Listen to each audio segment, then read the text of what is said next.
करने का टाइम है अभी। चलो बाल झाड़ो।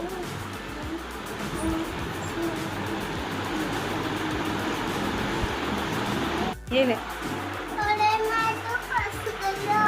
कहाँ फंस गई? चलो। Hello everyone, welcome back to my new blog. तो कैसे हैं आप लोग? आशा करती हूँ कि आप अच्छे होंगे। तो उसको स्कूल के भेजने के बाद मैंने किचन के कुछ काम किए और मलाई से निकाला घी, जो कि 1 महीने से 1.5 महीने का मलाई था, तो उससे इतना ही निकला। और उसके बाद मैंने की पूजा, और पूजा करते करते बहुत ज़्यादा टाइम हो गया था, लगभग 11:15 हो चुके थे। तो जल्दी जल्दी पूजा किया और कुछ खाया पिया, और उसके बाद वो स्कूल से वापस आ गई। चलो चलो चलो अंदर ही खोलूँ, वहीं पे फिर बनाने में सही रहा।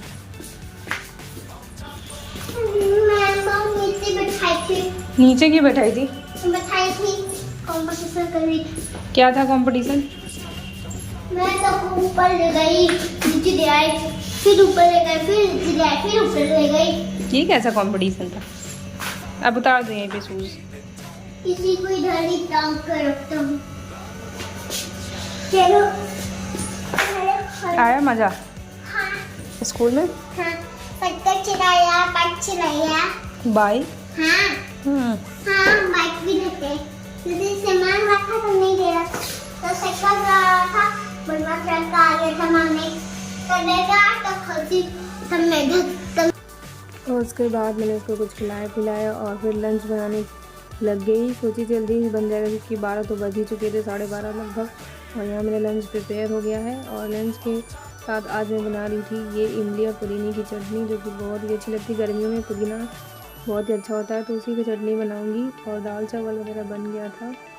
और तब तक ये सो रही थी, इसको सोने के लिए छोड़ दिया था रूम में। वो खुद ही सो जाती है, स्कूल से आती है तो बहुत ज़्यादा थक जाती है इसीलिए। और फिर जब तक वो सो जाएगी तब तक मेरा बन जाएगा लंच। और जब वो सो के उठेगी तब वो चावल खाएगी। वैसे भी उसको चावल बिल्कुल भी नहीं पसंद है, वो रोटी ही प्रेफर करती है। तो उसके बाद लंच बनाने के बाद मैंने काउंटर को थोड़ा क्लीन किया, उसके बाद जितने भी बर्तन थे उसको धुला। और उसके बाद मैंने सुबह से कपड़े भी नहीं डाले थे छत पे, तो मैं अभी जाऊंगी छत पे डालने के लिए।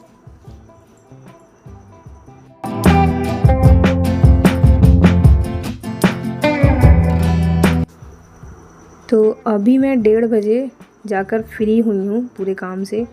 और कुछ ना कुछ अगर आप काम घर में करते रहो तो लगा ही रहेगा, इसलिए बहुत सारे काम स्किप भी करने पड़ते हैं और कभी कभी वो स्किप नहीं भी कर पाते हैं, तो जिसकी वजह से लेट हो जाता है। तो अभी मैं बैठ गई थी अपनी क्लास लेने के लिए। तो मैंने आपको लास्ट ब्लॉग में बताया था कि अभी हिस्ट्री की क्लास स्टार्ट हुई है, तो उसी का मैं आगे कंटिन्यू करूँगी। उसी के साथ साथ नोट्स भी बनवाऊँगी। नोट्स तो सर ही बनवाते हैं, और सोचती हूँ कि जितना सर बनवाते हैं उससे भी छोटा नोट्स हो, ताकि रिवाइज़ करने में आसानी हो। बट वो बहुत ही लंबा लंबा लिखवा रहे हैं, तो देखते हैं। और साथ ही साथ रिवीज़न भी करते जाऊंगी, क्योंकि टाइम नहीं है, अब सिर्फ 5 ही महीने बचे हैं। अभी नोट्स बन ही रहे हैं, फिर कब रिवाइज़ करूंगी तो उसके लिए टाइम नहीं बचेगा, इसलिए साथ साथ करना ही बेटर रहेगा।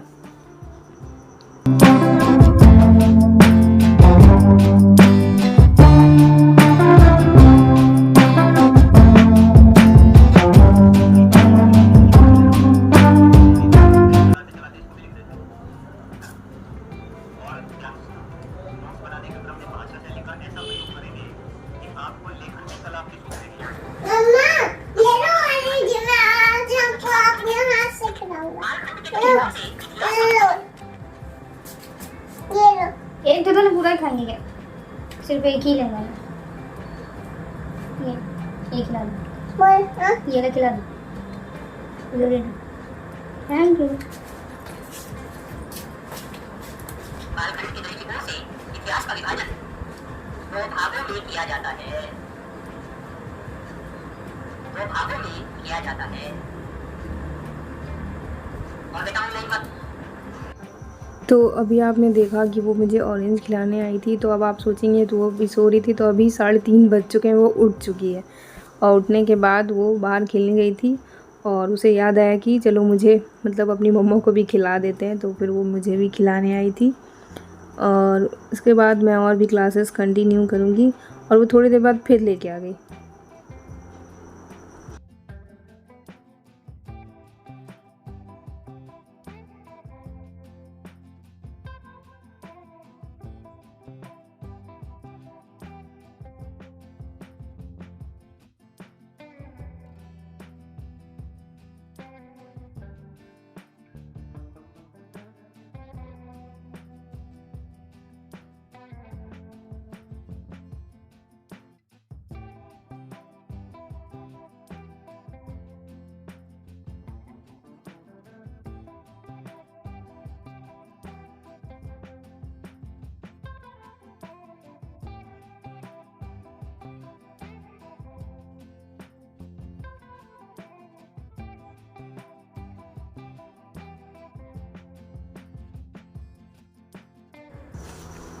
इसके बाद मैं क्लास देने चली गई थी। उसके बाद डिनर वगैरह बनाया, तो उसका व्लॉग मैंने शूट नहीं किया। फिर डायरेक्ट रात में मैं यहाँ पढ़ने बैठ गई थी डिनर वगैरह करने के बाद। तो आज है साइंस की क्लास, यानी बहुत दिनों बाद साइंस की क्लास स्टार्ट होगी।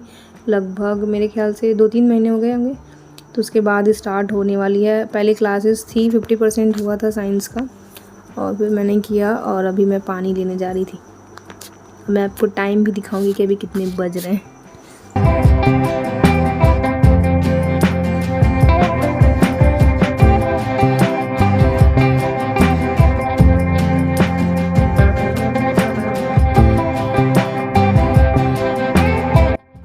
डिनर वगैरह करने के बाद मैंने इसको सुला दिया था लगभग 10:15 साढ़े 10 बजे तक, और उसको मैं सुलाते सुलाते मैं खुद भी सो गई थी। आपको मेरे फेस से भी पता चल रहा होगा। फिर मेरी अचानक से नींद खुली, तो अभी देख रही हूँ तो 12 बज चुके हैं। तो भी मैं उठ गई, फिर मैं गई पानी वानी लेके आई। तो और क्योंकि आज बहुत दिनों बाद साइंस की क्लासेस चल रही है और मैं नहीं चाहती कि मेरा फिर से छूट जाए। और क्लास छूट जाती है तो फिर वो मतलब अगर आगे का करो तो पीछे का छूट जाता है, तो ऐसा हो जाता है। क्योंकि टाइम मैनेज करना बहुत मुश्किल हो जाता है, आप लोगों को तो पता ही है। तो इसीलिए मैंने सोचा कि साइंस की क्लास बिल्कुल भी मिस नहीं करूँगी। तो आज शाम को 4 बजे से स्टार्ट हुई थी क्लास।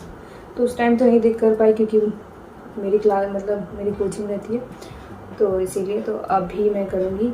अब नींद खुल गई है तो पानी वानी पी लिया, तो भी स्टार्ट करते हैं। बहुत सारे लोगों के साथ होता है ना कि हम लोग कभी कभी बहुत ज़्यादा इमोशनल हो जाते हैं। जैसे कोई कुछ बोल दिया या कुछ कह दिया तो हम उनकी बातों को लगा कर बैठ जाते हैं, और इससे हमारा मन बस मेंटली डिस्टर्ब होता है और पढ़ाई भी डिस्टर्ब हो जाती है। तो उसको कैसे कंट्रोल करें, तो उसके लिए आप सोचिए कि आप उसको मोटिवेशन की तरह लीजिए और उसको मतलब किनारे हटाइए कि अरे हटाओ उसको, उसकी बातों पे ध्यान देंगे तो सिर्फ मेरा ही नुकसान होने वाला है। जब सफल हो जाएंगे तो सब पूछेंगे और बोलेंगे, उसके बाद तो सभी लोग आ जाते हैं बोलने के लिए। अभी वक्त ख़राब है तो इसी सब के लिए सुनना पड़ रहा है। तो ऐसा सोच सोच के आप उसको हटा सकते हैं दिमाग से। और अगर आप ज़्यादा ही इमोशनली कनेक्ट हो जाएंगे, अपने इमोशन को कंट्रोल ही नहीं कर पाएंगे, तो इससे सिर्फ आपका ही नुकसान होगा। क्योंकि जब हम बहुत ज़्यादा गुस्सा होते हैं या फिर बहुत ज़्यादा मतलब टेंशन में होते हैं, तो पढ़ाई तो बिल्कुल भी अच्छे से नहीं हो पाती। इससे किसका नुकसान होगा? आपका। क्योंकि क्या पता अभी टाइम है पढ़ने का, अभी एग्ज़ाम आ रहा है और इसके बाद क्या पता टाइम निकल जाए, क्या पता इससे भी मतलब रोस्ट कंडीशन आ जाए, होता है ना, क्या पता यही टाइम अभी सही है।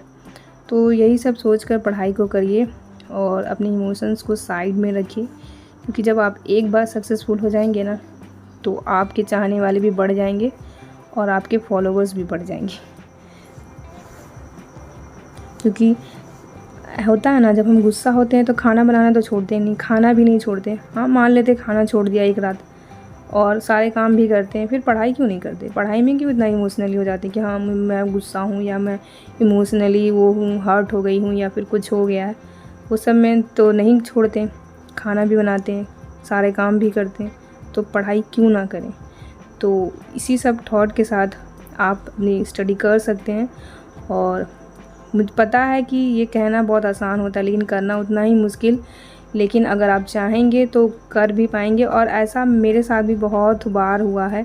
तो मैं यही सब सोच कर और अपनी बेटी को देखकर कंट्रोल कर लेती इमोशंस को। और इसी के साथ मैंने साइंस की कुछ क्लास की, कुछ क्या सिर्फ एक ही क्लास थी वही की, और अब मैं बंद कर दूँगी और अभी चली जाऊँगी सोने। रूम का लाइट बंद रहता है, इसी रिंग लाइट से ही मैं पढ़ाई करती हूँ और उससे डिस्टर्ब भी नहीं होता। मिलते हैं नेक्स्ट ब्लॉग में, तब तक के लिए बाय बाय।